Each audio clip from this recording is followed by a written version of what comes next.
Hi everyone welcome back to my new video. ఇది వచ్చేసి day 7 video. ఓకేనా, already day 1 నుంచి డే 6 వరకు ఆల్రెడీ వీడియో చేయడమే జరిగింది. సో ఈరోజు వచ్చేసి ఏంటంటే మన యూట్యూబ్లో ఏదైతే మనకు అఫిలియేట్ ప్రోగ్రామ్ అనేబుల్ అయిందో సో దాని నుంచి ఎంత రెవెన్యూ వచ్చిందని చెప్పేసి ఇప్పుడు మీకు క్లారిటీ చూపిస్తాను. అండ్ గెస్ ప్రెజెంట్ మన ఛానల్ సబ్స్క్రైబర్స్ వచ్చేసి 656 సబ్స్క్రైబర్స్ అయితే ఉన్నారు. సో ఇంకెవరైనా సరే మన ఛానల్ సబ్స్క్రైబ్ చేయకపోతే డెఫినెట్గా సబ్స్క్రైబ్ చేసుకోండి. ఓకేనా, అండ్ ఇక్కడ గెస్ మన ల్యాప్టాప్ అయితే ఓపెన్ చేయడమే జరిగింది. మీకు దీంట్లో కంప్లీట్ డీటెయిల్స్ అనేది క్లారిటీ అయితే చూపిస్తాను. ఓకేనా, సో దానికోసం గైస్ ఇక్కడ ఏదైతే మన ఛానల్ సంబంధించిన లోగో ఉంది కదా, లోగో మీద క్లిక్ చేసుకుంటే ఏంటంటే మన యూట్యూబ్ స్టూడియో ఓపెన్ అవుతుంది. సో దాంట్లో మన యూట్యూబ్ స్టూడియో ఓపెన్ చేసుకుంటే ఇంకో ఇంటర్ఫేస్ ఓపెన్ అవుతుంది. దాంట్లో కంప్లీట్ డీటెయిల్స్ అయితే ఉంటాయి.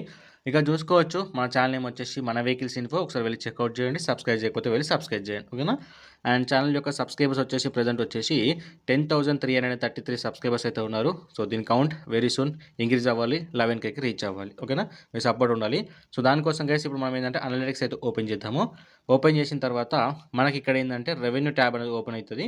సో దాంట్లో మనకు సంబంధించిన ఇన్ఫర్మేషన్ అయితే ఉంటుంది. క్లారిటీ అయితే చూద్దాము. సో కొంచెం నెట్ స్లో ఉంది. సో ఇక్కడ కనిపిస్తుంది రెవెన్యూ అని చెప్పేసి ఈ ఆప్షన్ మీద క్లిక్ చేద్దాము. క్లిక్ చేసిన తర్వాత మనకి ఈ విధంగా ఇంటర్ఫేస్ వస్తుంది. ఇక్కడ చూసుకోవచ్చు వాచ్ పే డాష్ ఇవన్నీ ఉన్నాయి కదా. సో దీంట్లో మనకు కావాల్సింది అఫిలియేట్ ప్రోగ్రామ్. సో దీనికి సంబంధించిన రెవెన్యూని ఇప్పుడు మీకు చూపిస్తాను.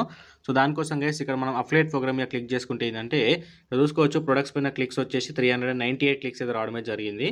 సో టోటల్ ఆర్డర్స్ వచ్చేసి 47 ఆర్డర్స్ అయితే పర్చేస్ చేయడమే జరిగింది. సో ఈ క్లిక్స్ ఏవైతే క్లిక్ చేశారో వాళ్ళు వ్యూవర్స్ వచ్చేసి సో దీంట్లో ఎంత వర్త్ గల ప్రొడక్ట్స్ మనం సేల్ చేసినాము అంటే $692 వర్త్ గల ప్రొడక్ట్స్ మనం సేల్ చేసినాం. ఓకేనా, ఇది వచ్చేసి ఇండియన్ కరెన్సీ కాదు, మన యూఎస్ డాలర్స్. మీకు క్లారిటీ చెక్ చేసుకోవచ్చు.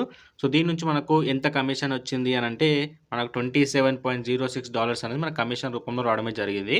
ఇక్కడ ఏంటంటే ప్రీవియస్ వీడియోతో కంపేర్ చేసుకుంటే సో దీంట్లో కొంచెం తక్కువగా అనిపిస్తుంది మీకు. ఎందుకు అంటే ఇప్పుడు పర్చేజ్ చేసుకున్న వాళ్ళు కొంతమంది రిటర్న్ చేస్తూ ఉంటారు. అండ్ అంతేకాకుండా పర్చేజ్ చేసుకున్న తర్వాత ఇక్కడ మీకు క్లారిటీగా చూసుకోవచ్చు నేను సెట్ చేసింది లాస్ట్ 28 డేస్. అందుకని సో 28 డేస్ కన్నా ముందు ఎవరైనా సరే ఆర్డర్ పెట్టారనుకోండి, అవి దీంట్లో నుంచి మైనస్ అయిపోతాయి ఇంకా. ఓకేనా, సో అంటే ఎక్స్ట్రాగా ఏవైతే ఇప్పుడు 28 డేస్ తర్వాత వస్తున్నాయో అవన్నీ కూడా యాడ్ అవుతూ ఉంటాయి.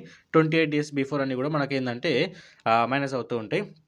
ఇక్కడ మీకు 28 డేస్ కాకుండా మీరు 90 డేస్ కానీ 365 డేస్ కానీ లైఫ్ టైం అయినా సెట్ చేసుకొని మనం ఏంటంటే రెవెన్యూ అయితే చూడొచ్చు. బట్ ఈ వీడియో చూపించాను. నెక్స్ట్ వీడియో వచ్చేసి నీకేంటంటే 90 డేస్ అనేది పెట్టి చూపిస్తాను. దాంట్లో ఎంత వర్త్ గల ప్రొడక్ట్స్ సేల్ చేసినాము, ఎంత కమిషన్ వచ్చింది, ఎన్ని ఆర్డర్స్ ఏంటి అని డీటెయిల్ ఇన్ఫర్మేషన్ ఆ వీడియో చూపిస్తాను. ఓకేనా, సో మీరు కూడా గైస్ ఈ విధంగా ఏం చేసుకోవాలని చెప్పేసి అనుకుంటే సో మీరు కింద కామెంట్ చేయండి. సో దట్ నేను మీకు క్లారిటీ ఎక్స్ప్లెయిన్ చేస్తాను. యూట్యూబ్ ఛానల్ ఎలా సక్సెస్ అవ్వాలి, సో దాంట్లో ప్రొడక్ట్స్ అనేది ఎలా యాడ్ చేయాలి, ఎలాంటి ప్రొడక్ట్స్ యాడ్ చేయాలి, ఇలా మనకు సేల్స్ వచ్చేలా ఎలా చేసుకోవాలి, ప్రతి డీటెయిల్ ఇన్ఫర్మేషన్ చెప్తాను. ఓకేనా.